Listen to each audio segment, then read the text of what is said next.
everybody? Welcome to the Three Key Teams Today Show, episode 74. Pretty sure of that, but at the same time, not so sure about that. So I have my coffee in hand. We are recording this on a Saturday. Beautiful day. When I post it Monday, if it's snowing when I post this, I may just hunker down and bury myself in a hole like a rabbit. I'm not 100% sure. But today, April 23rd, we are recording this show, and I feel like it's April 23rd with the weather that we have. Very excited about the summer vibes. Finally. That's how you know. Good energy, vitamin D. So excited. And I have my coffee cup full of coffee. I'm going to say it's coffee because if I say it's something else, my broker may decide to give me a raise and pay me more money. But on a different note, and yes, we just had to freeze frame because the camera likes to quit on us at random points in time, which is okay. You know, maybe that first video we were recording for 8 minutes wasn't meant to be the video that we posted. So with that, on a different note, I just really quick wanted to shout out Real Estate One here in Southgate. I am so very humbled and proud to be or to be a part of such an amazing real estate company. Yes. Our lender here with Real Estate One, our affiliate with John Adams, Corey Diahale won the Affiliate of the Year award, which was outstanding. She's actually our preferred lender that we use for our buyers. And Lakshmi Sabaya got the Humanitarian Award. Deanna Coleman from the Coleman team received the Realtor of the Year award. And I cannot stress enough how humbled it made me to realize the amazing office that we're a part of. And I also need to shout out Tom Long, our broker, the man that makes it happen, who instills such a family-oriented vibe here at Real Estate One. And of course, Dan and Stu, the head honchos of the company. Such an amazing real estate company all the way around. Yes. 100%. And they back the same thing that they preach. That's the one thing that really inspires me, is that when people preach to you one thing, like what's mentioned is you take care of your people and then the money will follow, right? They take care of their agents 100%. They back taking care of their agents before they worry about the money. And it's proof in itself based on their actions and the vibe that they instill into their agents and the brokers who run their offices.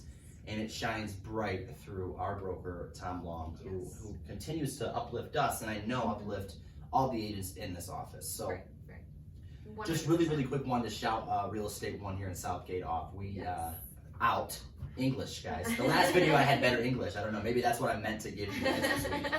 But it's an amazing accomplishment here at Real Estate One. And I'm proud to say that I'm a part of an association that is and does as many things as ours does for our community.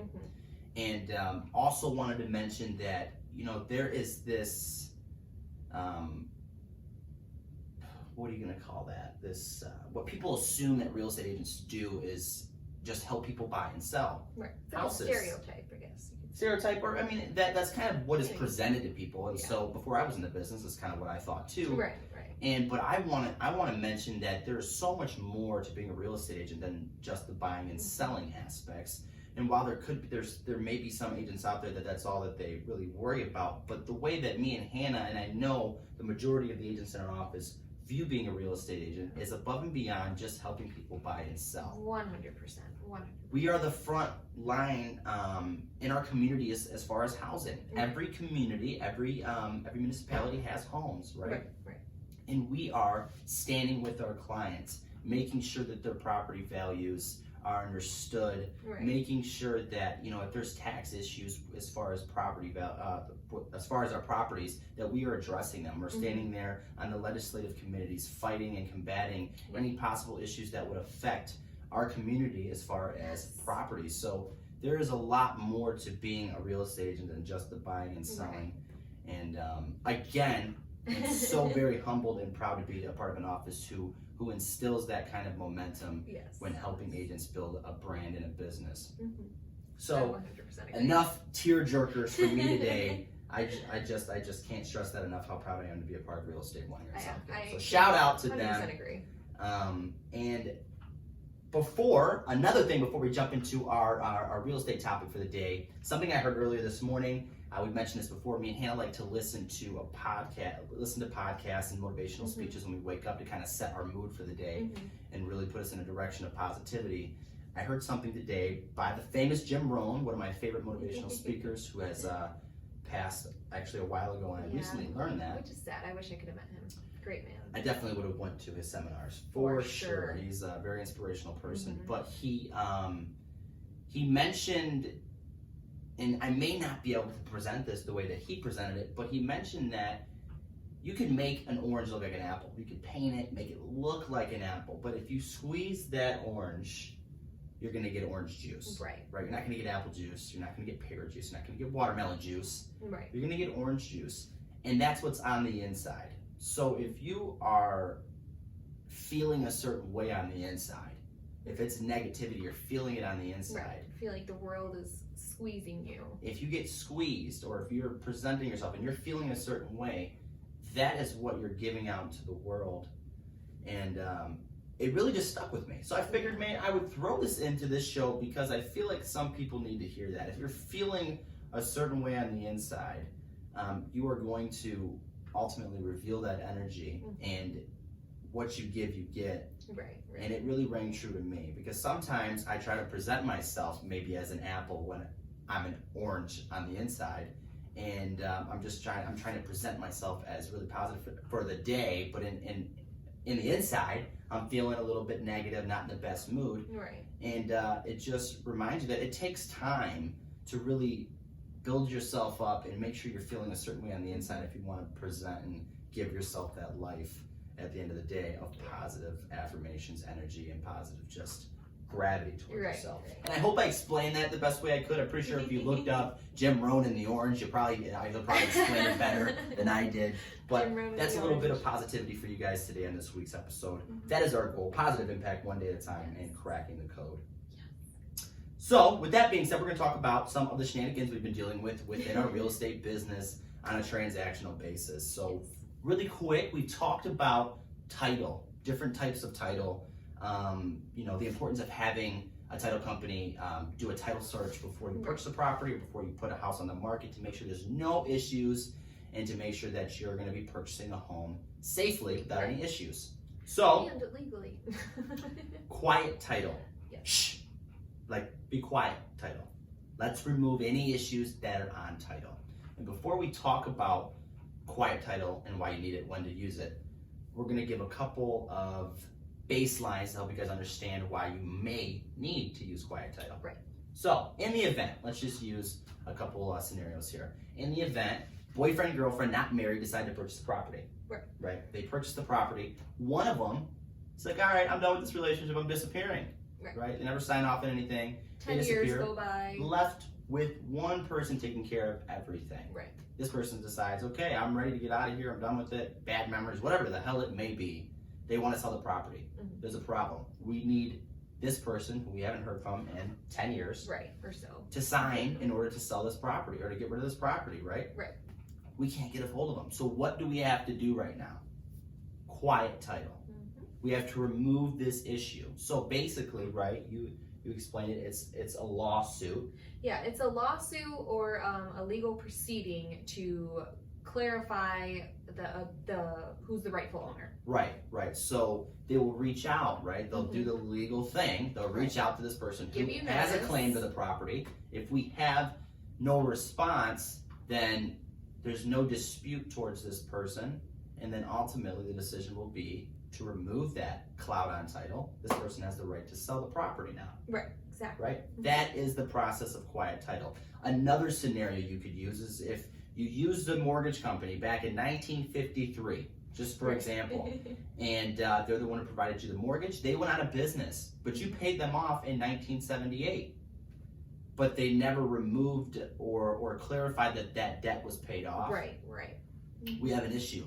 Quiet title has to be put into place to ensure and to clarify that debt has been paid off. Right, exactly. So 2 scenarios right there so you guys can kind of understand it. And I've learned, now that I've been teaching throughout these videos, that giving you guys a little bit of giving you guys a baseline to understand why we're explaining this will help you better understand what it is. Yeah, because for all we know, somebody that's watching this right now could be exactly in one of those two positions. Right, and that's the point of doing these episodes. You might not know what to do. Yeah, the point of doing these is because like with the situation, there could be somebody out there right now that's conveniently watching this episode, you're in luck today, who has this issue that they've heard about their title, so they're worried about selling it, or they're worried about doing something moving forward because there's a cloud on it. Right. So there's always a solution in real estate, and that's something I've learned, whether it seems like it's going to blow something up or not. There's always a solution. 100%, yep. And quiet title is the solution for the scenarios we just talked about. Exactly. Adding some more to that, just a couple of some other things behind that. The time frame with using quiet title. Yeah. So the time frame typically is 8 to 10 weeks. But you know, depending on the circumstances, if there's a lot going on with your title work, then obviously it can go a little longer. But 8 to 10 weeks is the typical time range for it. And then also, depending on what title company you reach out to or what lawyer you reach out to, it can cost anywhere from $1,500 to $3,500. Again, also depending on the circumstances, how much work has to be done, you know, all that kind of fun stuff. There is a lot that goes into it. Yes, So yeah, but that's even when we bring up like prices for things. People do things differently, and title companies have different fees. But just to give you guys kind of like an outlook of what this may cost you if you're dealing with it right now. Just expectations. But at the end of the day, if you are avoiding a problem such as that, one day it's gonna have to be done. Right. So just knowing that there's a solution there somewhere in place that you can take and use, it'll help you. Yeah. It'll help. Right. Absolutely. But I think that, is there anything else that we could add on quiet title? It's pretty straightforward. It's pretty simple. I mean, really, you have to notify the other possible owners that you know come to court or don't try to be sneaky because the court this house will if it notify really is them yours. Too, right? Yeah, they have to. Yes. So that's like the main basis of it is to notify the possible owners of the house. Right. So. But yeah, I mean, honestly, and not to say it's a simple process, but wrapped into one, it kind of sounds like it is. Right. Yeah. But anything with court's never simple. that's episode 73, 74, 75, 76, 77, 78, 79, or 80. Okay, I'm just covering myself for that time frame. For the next few weeks, huh? Summer vibes coming, vitamin D is coming. I'm excited about it, guys. My favorite month. May's almost here. Going to conclude this episode, and once again, shouting out Real Estate One, cannot do it enough. Shouting out Southeastern Border Association of Realtors. If you're a real estate agent looking for a great association, C-Bar is the way to go. 100%. They're so involved. And it's not even because there's a staff, right? But what matters is the people that, like, as a realtor, you should want to be involved in your association. You should want to see, because they're representing who you are in a sense, right? They're the ones that are out in the community. So I really strongly advise, and I'm very thankful for the people when I first got into the business that advised us to do the same. I strongly advise that you get involved, because not only are you building connections with other real estate agents, which is very important in this industry. Very important, but you're reaping the benefits and the good feeling of being able to go out there and help your association grow and help the community that you are doing business in. So we'll wrap up this video with that being said. As always, it costs $0 and 0 cents to be a decent human being in this world. As we were just preaching.